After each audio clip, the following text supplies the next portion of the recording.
Hi guys, this is my first video from my home in Miami. And I realized that the last video I did was the 22nd of December 2022. Apparently we only do YouTube videos once a year on this channel. I'm not going to apologize because I know you guys don't expect an apology from me because we're all just doing our best, right? But 2024, it is my goal to be better, because how could anyone heal their gut if you're not giving them the step-by-step process? So I apologize for that. But I'm here with the third step, which I have been really deep in for about almost 9 months, kind of 6 to 9 months. I kind of started and then kind of added some things and whatever. But I have been in the reheal phase of healing my gut I actually was in this phase in 2019 and then 2020, and then all these things happened. Watch my previous videos, I had to take all these antibiotics, etc. And I had to kind of start the process over again. And then I've spent the last really 6 months really focusing on healing my gut, and I feel phenomenal. I actually was in this phase in 2019 and then 2020, and then all these things happened. Watch my previous videos, I had to take all these antibiotics, etc. And I had to kind of start the process over again. And then I've spent the last really 6 months really focusing on healing my gut, and I feel phenomenal. I feel so much better. My skin is just, it's resilient. That's the word. It just doesn't really flare up to things anymore, which I really appreciate. My hair is really, really thick and crazy healthy. Just everything. I feel like I can think clearer. I don't react to foods at all anymore, which is crazy. And all in all, without taking probiotics basically at all, when I did my CDSA, my probiotics came back so good, and my gut is flourishing. So I want to cover in this video talking about probiotics, talking about fermented foods, talking about all the things that people recommend when you're in this stage of really putting the good stuff back into your gut. So if you're not in this stage, make sure you refer back to the reseeding video. That video was the most recent one I put up on this channel, and it's kind of it's the step before you're going to heal your gut. If you're reacting to this healing phase when you're putting good stuff back in, high chances are that you haven't finished either clearing out the gut or reseeding the gut and really mending the environment of the gut. So I spoke about in the previous video how the gut is exactly like a forest. You need diversity. Diversity is the key to a strong, healthy, resilient gut microbiome. First, I want to touch on probiotics. There's been a lot of data that's come out in the last year which actually supports how I've often felt about probiotics. And I'm not anti them at all, but I want to explain the way I believe in taking them. So I never believed in taking probiotics immediately after antibiotics. The reason for this is I have complete belief and trust in the body's ability to reacclimate and to rebalance itself. It may not get back to a great state, but at least it has landed there on its own. So when we take antibiotics, we're really disturbing the landscape of that forest, right? We've suddenly all of a sudden only got 5 or 6 types of trees. Everything's a little bit low energy, the diversity is low, and the forest isn't very vibrant, right? And then we come in and we're like, hey, have all these birds and all these good things and all these flowers and all these beautiful things. And the forest is just I can't handle this right now. I'm just trying to rebalance myself. And there's been some data that's come out recently that actually says when we take probiotics immediately after antibiotic use, in the long term, our gut diversity is actually worse. And this goes back to the idea of creating these kind of micro little colonies in the gut of different types of bacteria instead of really nurturing a diverse landscape. Because I'm such a huge believer that the gut knows how to heal itself. We do not give our bodies enough credit, and sometimes we just have to get the hell out the way. So my advice for probiotics is if you're on antibiotics, take the probiotic 1 hour after you take the antibiotic. That is what I would do. I obviously can't give out advice on YouTube, but if I was to take antibiotics again, this is what I might do. So I would take them 1 hour after my antibiotics throughout the entire treatment of antibiotics, say it's 7 days. So I do that for 7 days. Then I just completely stop taking everything and just take a break. And I'm really careful. I don't throw in heaps of high sugar foods and heaps of high carbohydrate foods that are going to feed certain types of bad bacteria, certain types of yeast, because whenever we kill off a type of bacteria, we're welcoming in all of that like fungus and yeast to like take over the space, right? So I'm going to really focus on eating a really nourishing diet, lots of protein, lots of like veggies, citrus fruits, things like this, right? And then slowly start introducing your more starchy, your more like really nourishing foods. So then this data is also saying, then introducing probiotics after about 6 weeks, after the gut has really like found a level playing field, then we can gently start to introduce probiotics if that's something that you want to do. And my advice with that, if you do want to take probiotics, is to cycle them. So don't take the same one day in, day out, take it for 30 to 60 days and then switch to a different one. That is my recommendation if your belief is like you really want to take a probiotic. So take it during antibiotic use, give your body a break to find its own balance and its own diversity. And then if you want to go into probiotics after that, then look into cycling your probiotics so you're getting a more wide variety than just 1 or 2 strains here and there. Okay, so that's my belief about probiotics. The next thing is fermented foods. A lot of people are like, I can't tolerate fermented foods. And the reason for that is often because we haven't really figured out this reseed phase of really creating an environment that is supportive to this like prosperous, diverse environment, right? So what I will say about fermented foods is a lot of the times people are like, I'm going to introduce fermented foods, whether it's sauerkraut or kimchi or whatever, pickles, just anything simple.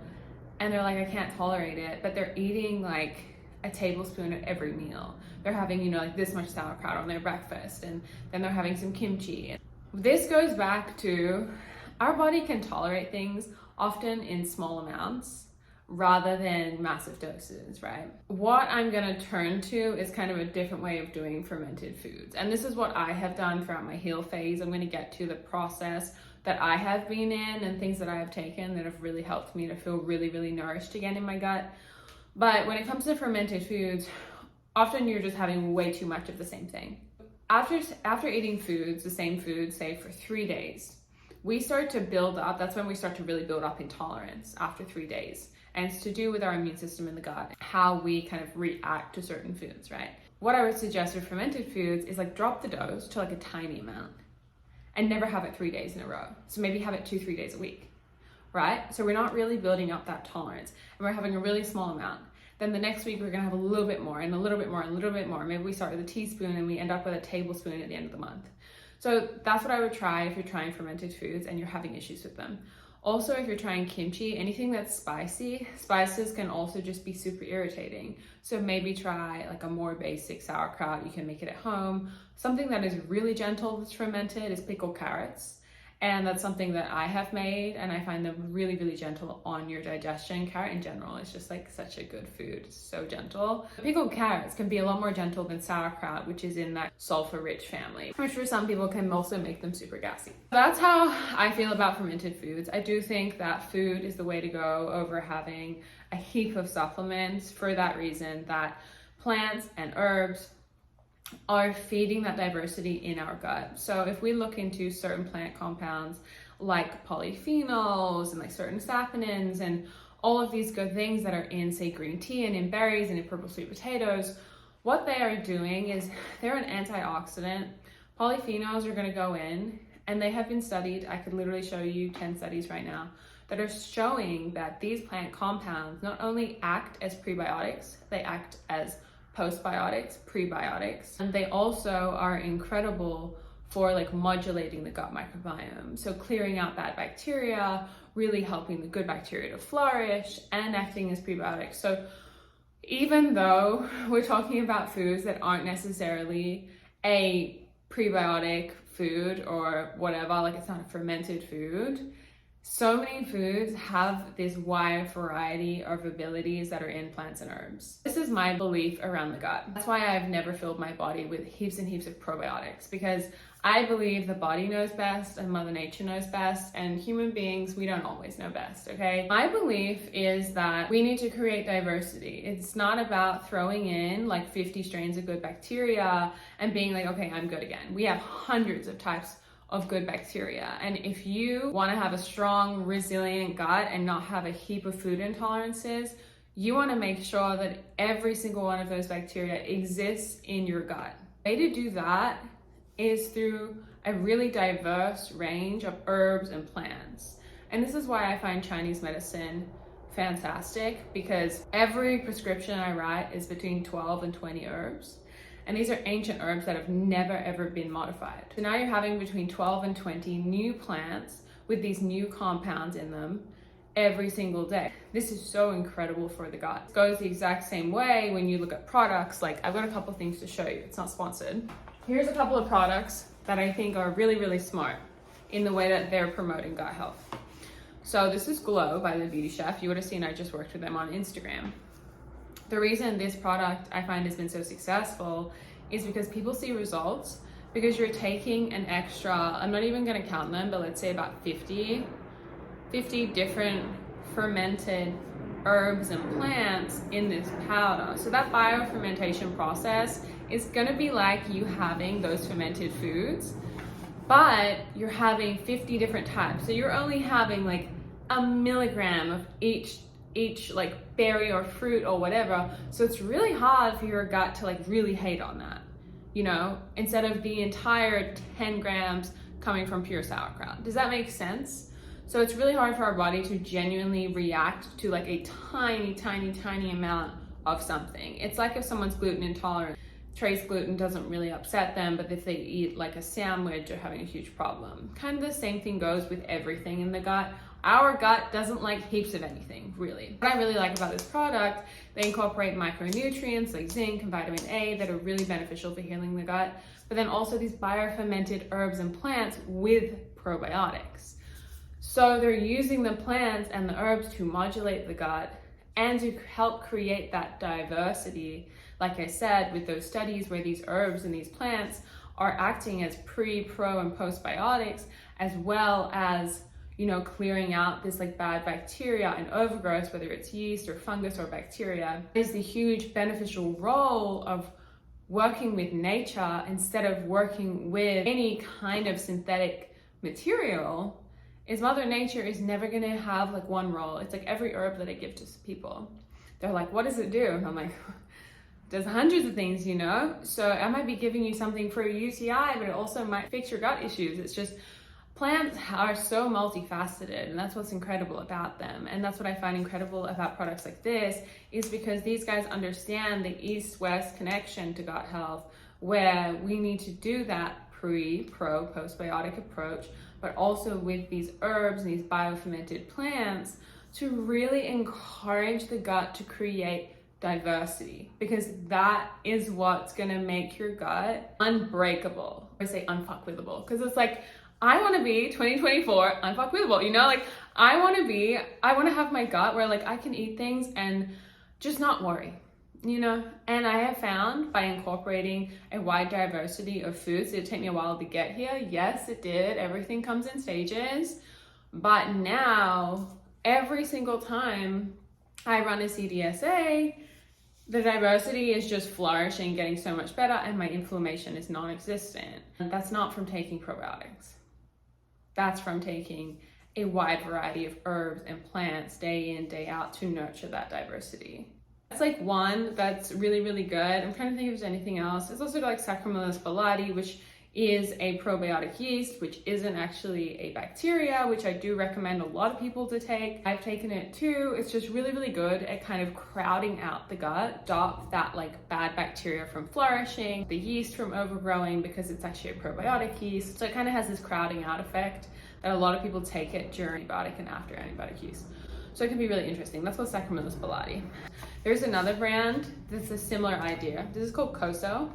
And this is a Japanese, anything Japanese, I'm like, I swear by, just purely because I just love their culture. I love the way that they look at things. I love when I look at their plates, they always have small amounts of a variety of food, because that is what nourishes gut health. They are the kings of ferments and creating food that like completely nourishes our gut health, from like soaking and fermenting rice, etc. So I could go on about how much I love Japanese philosophy and food for a long time. But this is one that I discovered that I found really interesting. So it's actually a bottle, and The reason I'm showing you guys this stuff is not because it's sponsored, just because it was stuff that I found really interesting, because it was a different point of view than the generic, like, take a heap of probiotics and continue on. So it's called Natural Superfood Concentrate, right? Pre, post, and probiotics from Japan. The way that this works is it's fermented for a year, and it's got over 100 different types of plants. Look at these. It's got lily bulb, it's got burdock, it's got Chinese yam, it's got bitter gourd, it's got daisies, it's got, you know, honestly, the list goes on and on and on. Persimmon, it's got brown rice, red rice, sticky millet, it's got nori, it's got mugwort. Like, it's just got so many herbs and plants in here. Similar to the powder I told you about, the idea about this is exactly the idea of, you know, eating bento style. A small amount of a large variety of foods. And this is the way that they look at gut health, and the way that this product looks at gut health, is if we can incorporate 50 to 100 different plants and herbs in our diet, we're just giving our gut what it needs to flourish and to thrive and to create diversity. Let's compare. You're taking KOSO, or you're taking the other products, and you're taking a probiotic with 50 strains. It's gonna like throw those in and like, that's great, but like we've got hundreds of other types of probiotics that are needed. And then we've got this drink that, yeah, it's not an immediate probiotic, but it's gonna be encouraging your gut to do it itself. It's gonna be weeding out the bad guys still, while acting as a pre, pro, and postbiotic, while also, you know, nourishing the gut and really creating that diversity that we are craving and that we desperately need. So I'm not at all anti-probiotics. So if you rewind, you can go over that chat about how I recommend people take them. Obviously I can't make recommendations on here, but that's what I would do. The reason that I really love these kind of products. So, I mean, patients of mine that are taking herbs, you're getting, you know, 12 to 20 ancient plants in your diet every single day, which is so fantastic for your gut. I can't even explain how good that is for your gut diversity, longevity, all of those things. If you've seen blue zones, and the common things I saw amongst all of these different cultures is they're using a wide variety of plant material to create, in a very easy to digest manner, may I add, creates longevity because it's constantly nourishing the microbiome, whether it's, we saw them in Italy making like that really beautiful soup that's got all these different beans that are soaked overnight and cooked for a long time. The problem with our culture is we are just like quick to like grab something. We don't want to have to think about food, so we're eating the same 3 ingredients every day for a week. Or we've got severe gut issues and we can only eat like 3 foods without getting a reaction. That's where we need to go back to stage 1 to really cleanse and reset the gut so that we can reseed the gut, which is creating an environment of the gut. I'll put the link here on the video so you can watch that one if you want to. Creating the environment that allows the gut to really thrive. So that really looks at working on the lining, healing if you have leaky gut. Another thing that I really love is any kind of amino acid, essential for gut healing, but little bits of each one, not just taking like a huge amount of one amino acid. One thing I also really like is a lot of people find colostrum really helpful. I personally didn't. I was like, have you tried colostrum? It's like all over Instagram ads. I didn't like it. The reason for that is I've always been sensitive to dairy and I probably will always be sensitive to dairy. For me, I didn't find it was the right way to go, but I did find products like this, which is like very similar to colostrum in the way that it's serum-derived immunoglobulins, which is very similar to colostrum. It's basically the immune system within the gut. That's what we're nourishing here with amino acids. So, but this one is like bovine-based instead of dairy-based. So I found it really helpful. I didn't take it for that long though, primarily because I just intuitively felt like I'd had enough of it. It's got proline, serine, cysteine, immunoglobulins, IgG, IgM, IgA, those kind of things, which are really going to reinforce and rebuild the gut lining and really help to heal that leaky gut and really help to strengthen your mucosal membranes, which is essential for literally every part of our body, not just our gut, but super, super essential. I found amino acids to be really, really helpful. If you're someone that is vegetarian or vegan, even more so, amino acids can be really, really helpful and super nourishing for you. So what I have been doing is I've been taking Glow, which is what we spoke about before. It's different micronutrients, probiotics, biofermented herbs and plants. I've been including my herbs, which are about like 15 to 20 plants every day, which has been awesome. I did the amino acids for a while, which I felt were also really helpful, but I felt like I just got to a point where I had enough of them. And then I'm super focused on like my micronutrients right now, because I have for most of my life been vitamin A and zinc deficient. It comes down to an absorption thing and methylation. I also just wrote an article about that. I can put that up here too if you're interested in reading it. If you guys have rosacea, you should definitely read the methylation article that I wrote, because it's super connected, and I wish someone told me that 5 years ago. But I've always had issues with those micronutrients, and you literally can't heal just about any part of your body without vitamin A or zinc. I'm going to be doing another video actually on HPV and how I cleared my HPV, and a huge part of that came down to my micronutrient deficiencies of vitamin A and zinc just not allowing my immune system to function the way that it should have been. So I've been getting my bioavailable vitamin A from beef liver. I'll either eat it, I'll cook it and eat it, or because you only need a tiny amount, or I like ancestral supplements, I like their beef liver, and then you're getting just about every micronutrient that you need for the methylation process, which is kind of a process in our liver of breaking down nutrients and methylation. Maybe read that article, that's for a whole other conversation. Vitamin A is going to allow for the gut to actually heal, the immune system to function properly, the immune system of the gut to also thrive. Zinc as well. Zinc is essential for creating stomach acid. A lot of people think they have high stomach acid because they might get reflux or they get stomach pain when they eat certain things. A lot of the time it's actually low stomach acid. Low stomach acid can be from a variety of things, but zinc deficiency is really, really a common cause. Zinc I try and get in pumpkin seeds. I don't really eat shellfish in America. I try and get it in pumpkin seeds, but I don't really get enough. So I take a compounded supplement of zinc, which I find helpful. I take it with fat because it upsets my stomach like you wouldn't believe. When I see people recommending zinc on an empty stomach, it gives me a headache. But I recommend, if you're going to take zinc or if you need zinc, take it towards the end of the day after a big meal. So I've been taking my beef liver, I've been taking my zinc, compounded magnesium, because magnesium is essential for just about every enzymatic role in our bodies. It is essential for everything. If you struggle with PMS, or you're probably low on magnesium, everyone's low on magnesium. You want to make sure you're getting the right types of magnesium. So glycinate, taurate, there's a bunch of different ones. There's ones that are better for certain things, magnesium, and then vitamin D. So I thought I was great on vitamin D. I live in Florida, damn it, and I'm still super low in vitamin D. So I've been outside, and then I started taking some vitamin D as well, because apparently I'm still low in vitamin D, which is a real surprise to me. You want to make sure, because vitamin D and vitamin A are both fat-soluble vitamins, they can kind of compete for the receptors of those micronutrients. So you want to take vitamin A and vitamin D at separate times of the day. So I take my vitamin A my beef liver first thing in the morning, and I'll actually have that with some citrus. So I'll have it with some lemon, or I'll have it with some camu, which is my favorite kind of whole food vitamin C. All things I'm doing for my gut, because this is supporting our immune system, our gut immune system, our mucosal membranes. It is all connected. In the morning, I'll have like my beef liver and my camu. The reason for that is when you eat citrus with bioavailable forms of vitamin A, and particularly like beef liver, it actually makes the iron way more absorbable when we take it with vitamin C. So my favorite one is camu. I just add it into some water and drink it. Super good.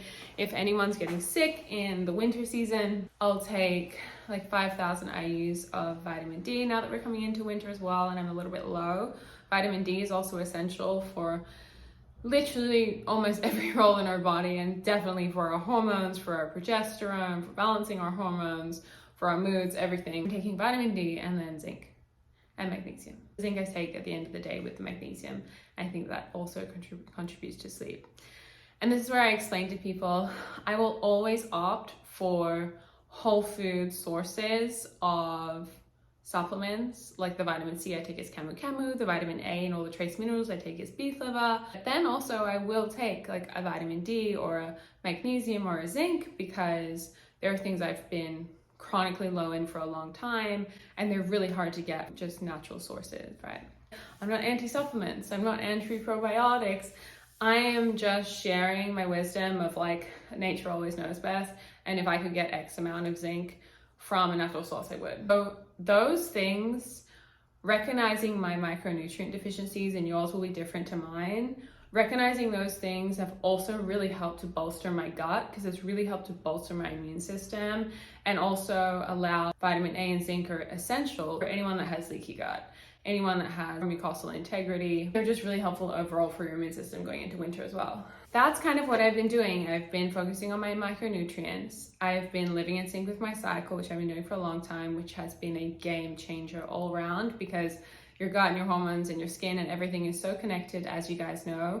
So living in sync with your cycle, eating for your hormones, exercising for your hormones, mental, emotional, spiritually living in alignment with your hormones. This is also going to influence your gut. Your gut's also going to influence how you feel, etc. So my ebook, I'll put it in the link below. You guys can also download that. It has been like such a huge game changer for me and for so many of my family and friends that I've sent it to, which is really beautiful. And that's what I've basically been doing. Living in sync with my cyclical nature is a huge focus on gut health, because the foods you're having, the micronutrients I talk about, everything, the body is a whole approach. We can't just throw in, this is what annoys me about like just throw in a probiotic and call it a day. No, like we have to really focus on everything and bringing it all into balance. So focusing on our hormones, our stress level, our cortisol, our blood sugar, which is all in this ebook that I talk about. And, you know, recorrecting these micronutrient deficiencies that are affecting my immune system. And then looking at plants and herbs and amino acids, these deeply nourishing things, to really bring nourishment and diversity into my gut. And the other thing that I have been doing, I've been quite literally living on bone broth, which I've been doing forever. And I know some of you guys are veggie and that's not for you, but it serves me so deeply. I've been doing that for almost like 3 years. It's a game changer, huge game changer. It should be, once you finish cooking it, it should still be clear, but it should be very thick and gelatinous. And that's how you know you've got a bomb ass bone broth. To summarize, I've been doing bone broth, the glow, corrected my micronutrient deficiencies, and I've been living in sync with my cycle, really heavily focusing on my blood sugar and my cortisol and what that looks like. And I speak about that in my ebook. So they're the 4 things I have done to really correct the diversity in my gut. My food intolerances are so much better. My hair, skin, nails, moods, everything is so much better. I can't explain to you enough. And my gut diversity is incredible, and I haven't taken any probiotics. So I'm just a firm believer that like Mother Nature knows what to do, and sometimes we just have to give the body credit. And a lot of times when we're getting symptoms, it's not our body failing us, it's actually our body just trying to tell us like, I need a little help over here. So to anyone that's been dealing with chronic symptoms, I get you. For me, it's been one thing after another. I'm about to film a video on the whole HPV thing, and I'm going to write an ebook on it that's going to be free for you guys, because it has really been like a really challenging few years for me, but it's brought me full circle to my purpose of serving you guys and sharing my story, sharing my knowledge, going to school, all those things. It's been a beautifully challenging turn of events, but now I get to be here and serve you guys. I almost forgot, drinking tea. Today I am drinking moringa tea. The reason I'm drinking moringa tea is because it's like full of minerals and really high in vitamin C, and it's really gloomy outside. And I'm in my follicular phase, and vitamin C is really essential. And moringa is fantastic for our liver health. So every time we watch a YouTube video, I want you guys to pick up a cup of tea so that we can drink tea together. Because I don't know, I just think it's really cute. Yeah, that's everything. So if you are in this re-heal phase, you want to look at getting some gelatinous meats or some bone broth into your life. Seriously, it's so cheap. There's literally no excuses not to do it. I still love collagen. I throw collagen and gelatin in everything. I find it super helpful. And you want to get like 50 to 100 biofermented plants into your life every day. You're probably going to do that through a supplement, because it's kind of hard to do that unless you're taking herbs or you're taking one of the like KOSO or Glow like I told you about. You want to correct your micronutrient deficiencies to make sure your body can heal itself and it's not held back from these deficiencies that are underlying a lot of your issues. And you just want to focus on living in sync with your cyclical nature and really embracing the stages of your cycle and eating for your cycle, focusing on your blood sugar and your cortisol. And that, I have found, is just the ticket. It's like the triangle: plants and herbs, micronutrient, and correcting that, like deeply nourishing food, and then supporting our like mental, emotional, physical, spiritual connection with ourselves, and returning home to ourselves with our cycle and our hormones. And that for me has just been, that has been 2023 for me. Just like returning home to myself and living in this beautiful sphere and this beautiful triangle, and it's brought me into my most radiant health that I've been in honestly forever. I feel amazing. I'm just really excited to serve you guys better in 2024. In the DMs if you guys have any questions. I will be more present on YouTube. I know I always say that, but I will. And yeah, ask any questions. I'm gonna quickly film now step 1 because I think people were a little confused there. I didn't feel like it needed to be filmed, but a few people really wanted it. So I'm going to quickly film the step 1. I will talk to you guys later. I'll put all of the links and all the things we spoke about in the links below. None of it is sponsored. It's just things that I tried. And yeah, I'll talk to you guys soon. Please, in the comments, ask me any questions. I'm happy to answer anything at all. Yeah, I'll also link my ebook so you guys can download that. I encourage people to like sit down with like a hot cup of hot chocolate and marshmallows and like sit there and just take it all in. So I am sending you guys so much love. Down with like a hot cup of hot chocolate and marshmallows and like sit there and just take it all in. So I am sending you guys so much love. I'm sending you so much love for Christmas and the holidays. I hope 2024 brings you so much joy in everything that you deserve. And I hope that you guys set an intention for the new year that is really nourishing and really aligned for you. So sending lots of love, and I'll see you guys soon. Not in a year's time, I swear.